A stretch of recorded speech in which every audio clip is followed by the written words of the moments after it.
Good afternoon, everyone, and welcome to the EPA Plus Gateway Workshop. Thank you so much for taking the time to join us today, and we're really pleased to see so many of you able to take the time out. My name is Leanne Paul, and I'm a Senior Relationship Manager within the EPA Plus Relationship Team. I'm joined by my colleagues Craig Miller and Leanne Elliott, who are also Relationship Managers within the EPA Plus Relationship Team. Today we'll be taking you through. Can you just move the slide on for me, please, Craig? Thank you so much. So today we'll be taking you through the EPA request journey, registrations, gateway requirements, the gateway declaration form, signatures, functional skills, presenting evidence, uploading gateway requirements, requesting EPA, gateway audit, hints and tips, and then we'll have plenty of time for Q&A. Any questions that we are not able to answer on the webinar today, we will record and then we'll send a full Q&A document following this webinar, also with the recording.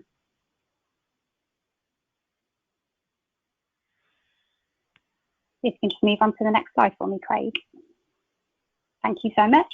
So just before we get started, I just wanted to tell you a little bit about some upcoming improvements that we're putting in place.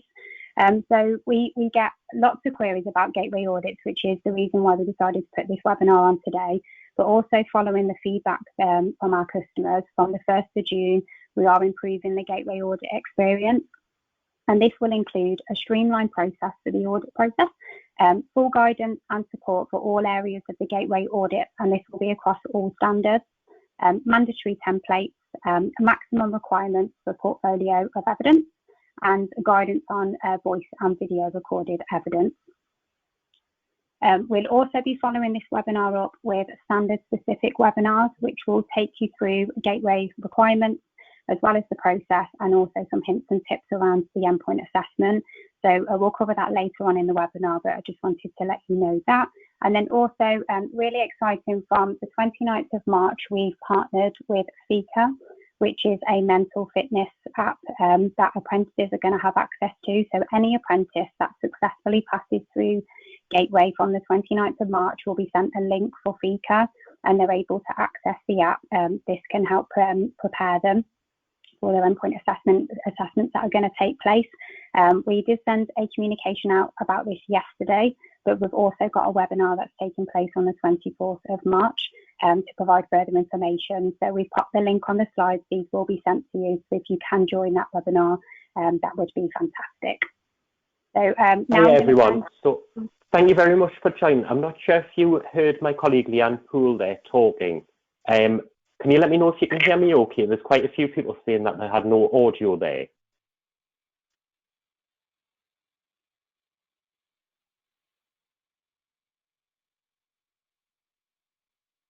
Perfect, we can hear everyone. Sorry, Leanne, there was just quite a lot of people saying that they couldn't hear anything. That's fine, I'd rather make sure everybody can hear. So I was just there's a lot of people saying can hear both. Oh, good, brilliant. So I'll just hand you over to my colleague, Leanne Elliott, who will take you through the next set of slides. Thank you.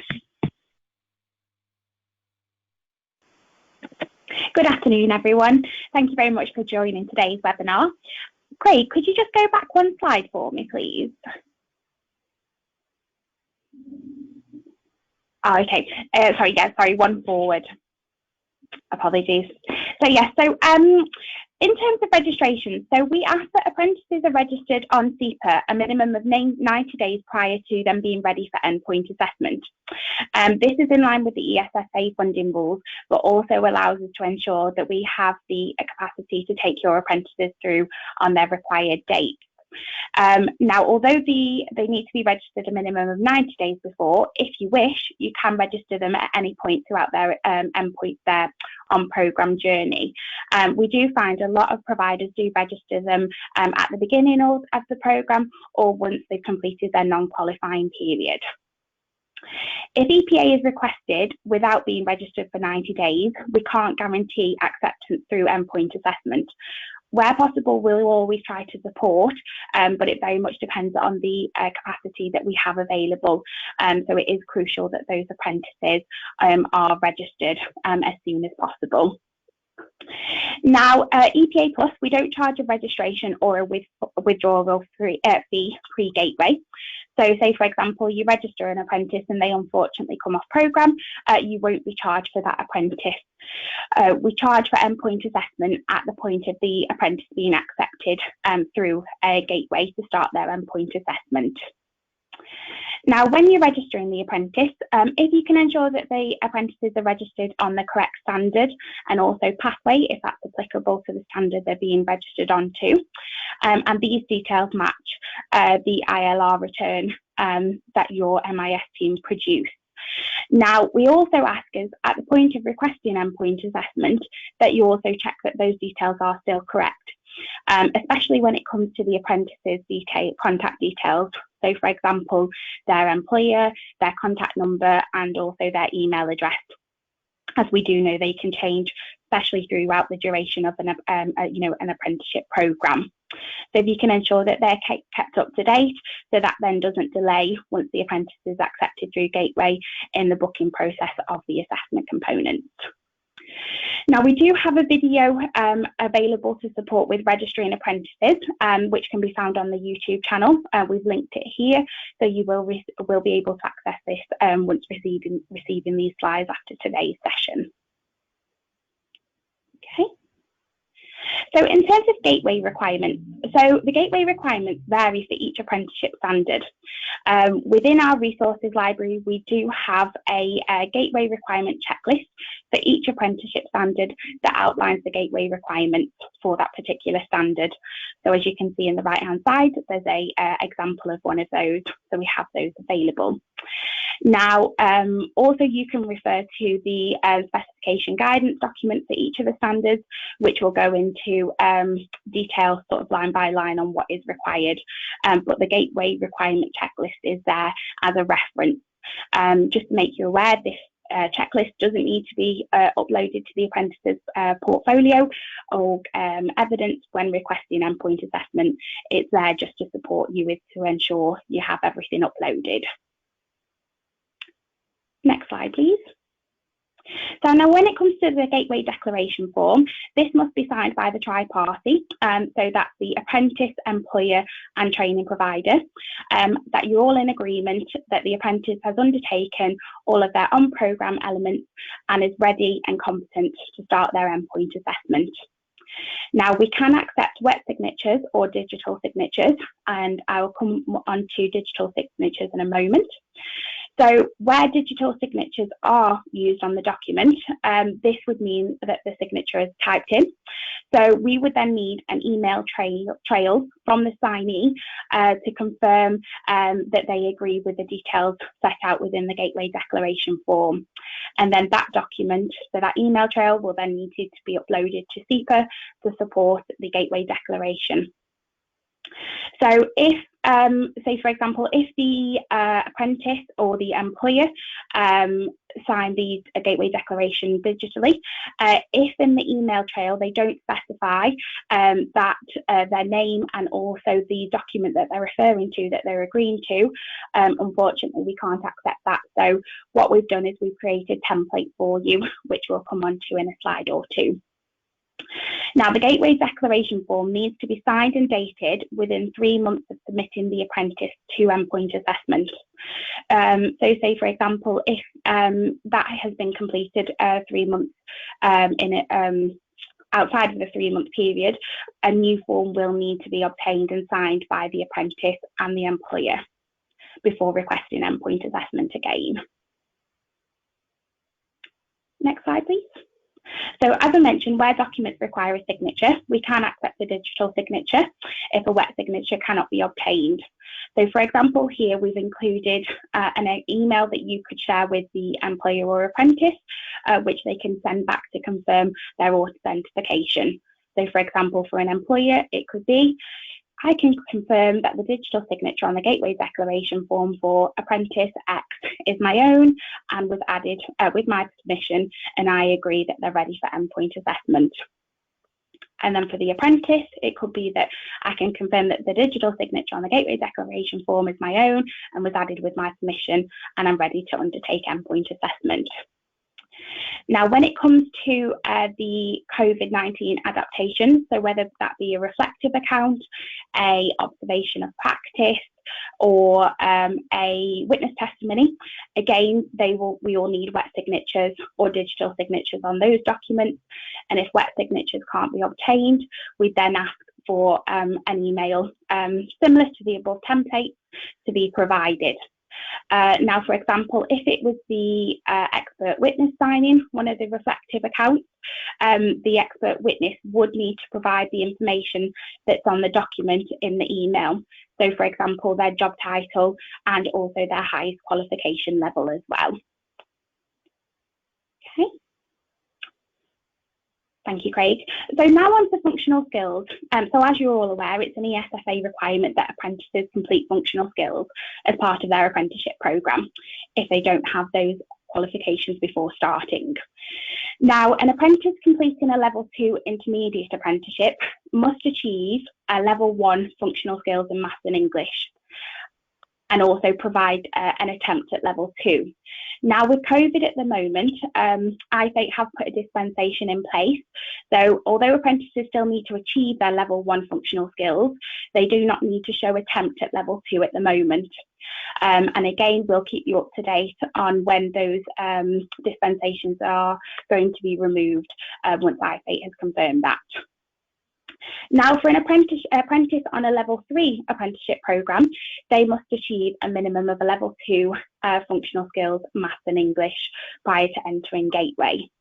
Again, there is the functional skills flexibility in place at the moment until the 31st of May that allows apprentices to go through Gateway without having achieved those qualifications, but then they must complete them within 3 months of entering endpoint assessment.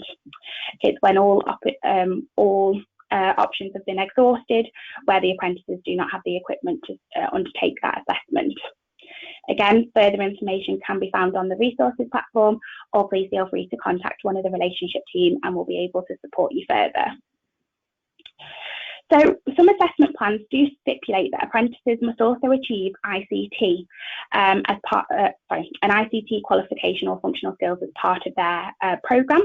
So please refer to the assessment plans for this and also our resources library for further information for which standards that applies to. Now, we can accept evidence of equivalent qualifications such as GCSEs or key skills, amongst others. A full list of the ESFA approved qualifications can be found on the ESFA website, which we've linked in here for you. Now, where apprentices' names don't match the certificate, evidence of the name change must be presented. So that could be the marriage certificate, the DPOL, the decree absolute. We have to have evidence linking that apprentice's name on the certificate to the ILR return. Now, in terms of types of evidence that could include a certificate, so it could be a statement of results issued by the awarding organisation or a prior learning record, so the PLR. Now, when you are presenting a PLR, please can you ensure that it includes the qualification title, the level, the grade achieved, and then also either an award date or an achievement date.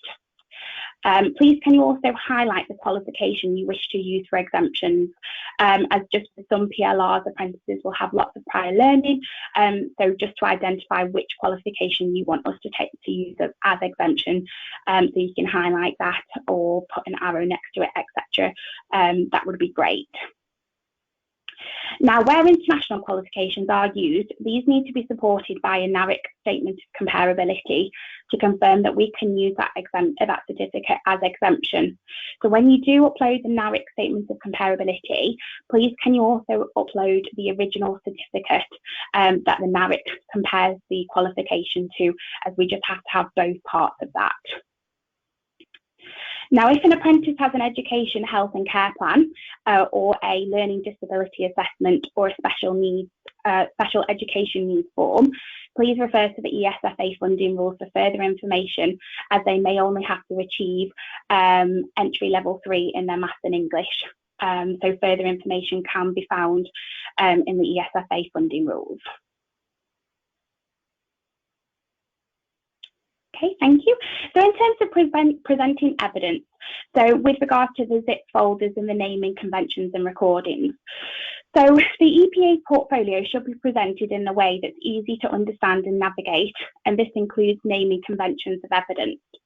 So where evidence doesn't clearly map to the evidence tracker, where applicable within for the standards, this can cause quite a lot of difficulty when understanding the portfolio. We want to ensure the evidence that you upload matches the criteria you wish for us to review against. So we'd actually recommend when titling your documents to ensure that they're as clear as possible. So say, for example, if it was an employer statement, you could use the reference ES1, for example, or you could put employer statement. Please refrain from, when you scan and upload documents, that you leave them as the title that they were scanned, because that doesn't indicate to us what piece of evidence that is.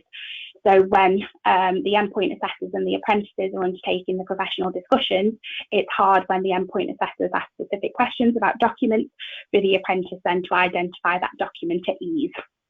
So we just encourage wherever possible to do that. So once you've collated all of the evidence for the portfolio, we ask that where possible you upload that into one folder and then zip that folder and upload it to the checklist or the documents tab. So I know when we have conversations with a lot of the customers we work with, a lot of people upload each piece of evidence separately as they weren't aware they could upload the zip folder. So that saves yourself time, but then also ensures that all evidence is there and is reviewed. And we ask that when you upload that evidence, if there's a place in the checklist, you just need to upload it to the checklist. You don't need to duplicate it in the documents tab. But then if there isn't a place in the checklist, please then upload it to the documents tab. So here we've included a link on how to zip a folder. So there's a short YouTube video there. But if you have any problems or queries or questions, please just get in touch with one of the relationship team and we'll be able to support. So from the 1st of June 2021, we'll no longer be accepting portfolios that include individual recordings over 20 minutes, and the portfolio can only include up to 1 hour's worth of recordings.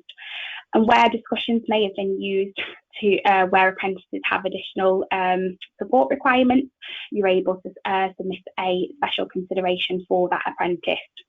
And again, this is just to ensure when the apprentice is undertaking the professional discussion, we can then ask further questions and not base all of the evidence around those professional discussions. So the apprentice has that in front of them. So please just bear that in mind, that from the 1st of June, we'll no longer accept those. But as Leanne Poole mentioned before, we do have the standard specific webinars that we are facilitating towards the end of this month, and we'll take you through step-by-step elements of those. Okay, so in terms of pieces of work and work product, so we're currently producing further guidance materials as around what constitutes one piece of evidence. This will be released by the end of March to provide further information and support with preparing your apprentices' portfolios.